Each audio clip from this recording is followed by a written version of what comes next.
Electoral bond വിഷയത്തിൽ സുപ്രധാനമായ വിധിന്യായത്തിലേക്ക് supreme കോടതി കടക്കുകയാണ്. ഏറ്റവും പ്രധാനം സുപ്രീം കോടതിയുടെ ഇതുവരെയുള്ള ഡിക്റ്റേഷൻ അനുസരിച്ച് തെരഞ്ഞെടുപ്പ് ബോണ്ട് വിവരങ്ങൾ നൽകാൻ ജൂൺ 30 വരെ സമയം നൽകണമെന്ന SBIയുടെ ആവശ്യത്തിനെതിരായിട്ടാണ് ഇപ്പോൾ സുപ്രീം കോടതി നീങ്ങിക്കൊണ്ടിരിക്കുന്നത്. അഞ്ചംഗ ഭരണഘടനാ ബെഞ്ച് ഹരീഷ് സാൽവെയുടെ വാദങ്ങൾ കേട്ടുകഴിഞ്ഞിരിക്കുന്നു. ഒപ്പം ശ്യാം ദേവരാജ് വിശദാംശങ്ങളുമായി. ശ്യാം, പുതിയ ഡേറ്റ് വന്നിരിക്കുകയാണോ? പുതിയ തീയതി വന്നിരിക്കുന്നു. അതായത് നാളെ വൈകിട്ട് 5 മണിക്കകം ബിസിനസ് സമയം അവസാനിക്കുന്നതിന് മുമ്പ് SBI വിവരങ്ങൾ നൽകണം എന്ന കാര്യമാണ് പറയുന്നത്. തെരഞ്ഞെടുപ്പ് കമ്മീഷൻ ഇതിന്റെ വിവരങ്ങൾ ഈ മാസം 15-നകം, അതായത് 3 ദിവസത്തിനുള്ളിൽ പരസ്യപ്പെടുത്തണം എന്ന് കൂടി സുപ്രീം കോടതി നിർദ്ദേശിക്കുകയും ചെയ്യുന്നുണ്ട്. അങ്ങനെ സുപ്രധാനമായ ഒരു നിർദ്ദേശം സുപ്രീം കോടതി SBIക്ക് നൽകുന്നു. SBIക്ക് കനത്ത തിരിച്ചടിയാകുന്ന ഒരു വിവരമാണ്, അല്ലെങ്കിൽ രീതിയിലാണ് സുപ്രീം കോടതി ഇപ്പോൾ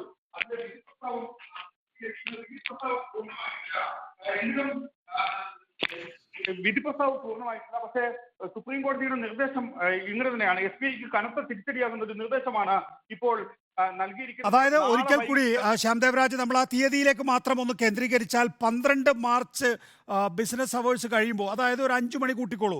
നാളെ ഇന്നിപ്പോൾ 11 അല്ലേ?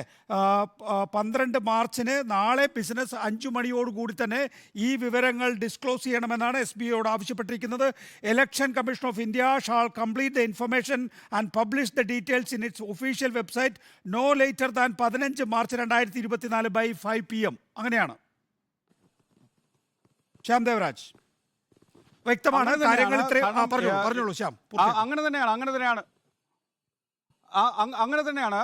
കാര്യങ്ങൾ വ്യക്തമാണ്. അതായത് നാളെ വൈകിട്ട് 5 മണിക്ക് മുമ്പ് അതിന്റെ ബാങ്കിന്റെ നടപടിക്രമങ്ങൾ പ്രവർത്തന സമയം അവസാനിക്കുന്നതിന് മുമ്പ് SBI വിവരങ്ങൾ തെരഞ്ഞെടുപ്പ് കമ്മീഷൻ നൽകണം. തെരഞ്ഞെടുപ്പ് കമ്മീഷൻ ഇതിന്റെ വിവരങ്ങൾ ഈ മാസം 15-ാം തീയതി, മാർച്ച് 15-ാം തീയതി, അതായത് 3 ദിവസങ്ങൾക്കകം വെളിപ്പെടുത്തണം എന്നുകൂടി, വൈകുന്നേരം 5 മണിക്കുള്ളിൽ അതിന്റെ വെബ്സൈറ്റിൽ പരസ്യപ്പെടുത്തണം എന്നുകൂടി കർശനമായ ഒരു ഉത്തരവ് സുപ്രീം കോടതി നൽകിയിരിക്കുന്നു. തെരഞ്ഞെടുപ്പ് ബോണ്ട് കേസുമായി ബന്ധപ്പെട്ട SBIക്ക്, സ്റ്റേറ്റ് ബാങ്ക് ഓഫ് ഇന്ത്യക്ക് കനത്ത തിരിച്ചടിയാകുന്ന ഒരു വിധിയാണ് ഇപ്പോൾ സുപ്രീം കോടതിയിൽ നിന്ന് ഉണ്ടായിരിക്കുന്നത്. തെരഞ്ഞെടുപ്പ് ബോണ്ട് കേസിൽ ജൂൺ 30 വരെ ഇതിന് വിവരങ്ങൾ പരസ്യപ്പെടുത്താൻ സാവകാശം വേണമെന്ന സ്റ്റേറ്റ് ബാങ്ക് ഓഫ് ഇന്ത്യയുടെ ഹർജി സുപ്രീം കോടതി തള്ളിയിരിക്കുന്നു. കനത്ത തിരിച്ചടി സ്റ്റേറ്റ് ബാങ്ക് ഓഫ് ഇന്ത്യക്ക് ലഭിക്കുന്നു. മാത്രമല്ല, ഇതിനകത്തുള്ള കോടതി ലക്ഷ്യ നടപടികൾ കൂടി, അല്ലെങ്കിൽ CPIMന്റെയും അസോസിയേഷൻ ഓഫ് ഡെമോക്രാറ്റിക് റിഫോംസിന്റെയും കോടതി ലക്ഷ്യ ഹർജികൾ കൂടി പരിഗണിച്ചാണ് സുപ്രീം കോടതി ഇത്തരമൊരു വിധിന്യായം പുറപ്പെടുവിക്കുന്നത്, അല്ലെങ്കിൽ അന്തിമമായ ഒരു ഉത്തരവ് പുറപ്പെടുവിക്കുന്നത്. തെരഞ്ഞെടുപ്പ് ബോണ്ട് കേസുമായി ബന്ധപ്പെട്ട മാർച്ച് 14-ന് കഴിഞ്ഞ ഫെബ്രുവരി 16-ന് സുപ്രീം കോടതി പുറപ്പെടുവിച്ച 5-അംഗ ഭരണഘടനാ ബെഞ്ചിന്റെ വിധി നാളെ വൈകിട്ട് 5 മണിക്കകം സ്റ്റേറ്റ് ബാങ്ക് ഓഫ് ഇന്ത്യ നടപ്പാക്കണം എന്നാണ് സുപ്രീം കോടതി ഇപ്പോൾ SBIയോട് ഏറ്റവും പ്രധാനപ്പെട്ട വാർത്തയിലേക്കാണ് ശ്യാം ദേവരാജ് ഇപ്പോൾ കടക്കുന്നത്. നാളെ വൈകുന്നേരം 5 മണിക്ക് മുമ്പ് State Bank of India electoral ബോണ്ടുമായി ബന്ധപ്പെട്ട എല്ലാ വിവരങ്ങളും കൈമാറണം. ഇലക്ഷൻ കമ്മീഷൻ 15-ാം തീയതി, മാർച്ച് 15-ാം തീയതിക്ക് മുമ്പ് ഇത് പ്രസിദ്ധപ്പെടുത്തണം എന്നാണ് വ്യക്തമാക്കിയിരിക്കുന്നത്. മാർച്ച് 15 എന്ന് പറയുന്നത് തെരഞ്ഞെടുപ്പ് പ്രഖ്യാപിക്കാനിരിക്കുന്ന ഡേറ്റാണ്. ഈ ആഴ്ച തന്നെ, ഈ വെള്ളിയാഴ്ചക്കുള്ളിൽ തന്നെ ഒരുപക്ഷെ തെരഞ്ഞെടുപ്പ് പ്രഖ്യാപനം ഉണ്ടായേക്കാം. അതിനിടയിൽ തന്നെ ഇലക്ഷൻ കമ്മീഷൻ ആരൊക്കെയാണ് ഇലക്ട്രൽ ബോണ്ടിലൂടെ ഏതൊക്കെ രാഷ്ട്രീയ പാർട്ടികൾക്ക് പണം നൽകിയിരിക്കുന്നത് എന്ന് വെളിപ്പെടുത്തണം എന്നുള്ള സുപ്രധാന പ്രഖ്യാപനമാണ് ഇപ്പോൾ സുപ്രീം കോടതിയുടെ ചീഫ് ജസ്റ്റിസ് DY ചന്ദ്രചൂഡ് അധ്യക്ഷനായ 5-അംഗ ഭരണഘടനാ ബെഞ്ച് സുപ്രധാനമായ വിധി പ്രഖ്യാപനം നടത്തിക്കൊണ്ടിരിക്കുന്നത്. ഇന്ന് തന്നെ ഹരീഷ് സാൽവെ അടക്കമുള്ള മുതിർന്ന അഭിഭാഷകരാണ് SBIക്ക് വേണ്ടി ഹാജരായത്. നേരത്തെയുള്ള വിധിന്യായം, അതായത് ഫെബ്രുവരി 15-ന്റെ വിധിന്യായത്തിൽ തന്നെ തിരുത്തൽ ആവശ്യമാണ് എന്ന നിലയിലേക്ക് ഹരീഷ് സാൽവെ എത്തിയെങ്കിലും അതിന് സുപ്രീം കോടതി അനുമതി നൽകിയില്ല. ഇപ്പോൾ നീണ്ട വാദപ്രതിവാദങ്ങൾക്ക് ശേഷം SBIക്ക് കനത്ത തിരിച്ചടി, SBIക്കല്ല കേന്ദ്ര സർക്കാരിന് കനത്ത തിരിച്ചടി നൽകിക്കൊണ്ട് സുപ്രീം കോടതി ഉത്തരവ് പുറപ്പെടുവിച്ചിരിക്കുന്നു.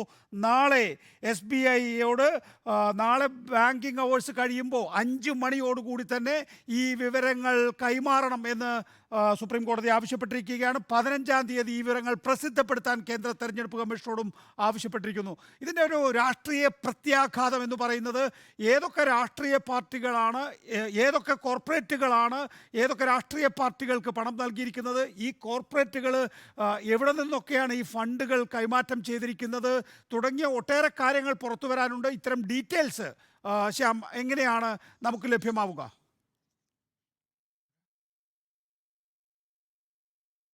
ഇതിലേറ്റവും പ്രധാനപ്പെട്ട കാര്യം മറ്റൊന്ന്, എസ് ബി ഐക്കെതിരെ കോടതിയലക്ഷ്യ നടപടികൾ കൂടി ആരംഭിച്ചു എന്നതാണ്. സുപ്രീം കോടതി എസ് ബി ഐക്ക് നോട്ടീസ് നൽകിയിരിക്കുന്നു. ഈ നോട്ടീസിൽ പറയുന്നത് വിൽഫുൾ ഡിസൊബീഡിയൻസ് ഓഫ് കോർട്ട് എന്നാണ് സുപ്രീം കോടതി പറയുകയും ചെയ്യുന്നത്. അതുകൊണ്ടാണ് ഇത്തരമൊരു നടപടി ആരംഭിക്കുന്നതെന്നാണ്. അതായത് സുപ്രീം കോടതിയുടെ 5 അംഗ ഭരണഘടനാ ബെഞ്ചിന്റെ വിധി നടപ്പാക്കുന്നത് സംബന്ധിച്ച ഒരു നോട്ടീസ്, എന്തുകൊണ്ട് വൈകി എന്നത് സംബന്ധിച്ച ഒരു നോട്ടീസാണ് ഇപ്പോൾ നൽകിയിരിക്കുന്നത്. ഇത് കോടതിയലക്ഷ്യ നടപടിയല്ല, പക്ഷെ കോടതിയലക്ഷ്യ നടപടികൾ ആരംഭിക്കുന്നതിന് മുൻപുള്ള ഒരു നോട്ടീസാണ് എസ് ബി ഐക്ക് സുപ്രീം കോടതി നൽകുകയും ചെയ്യുന്നത്.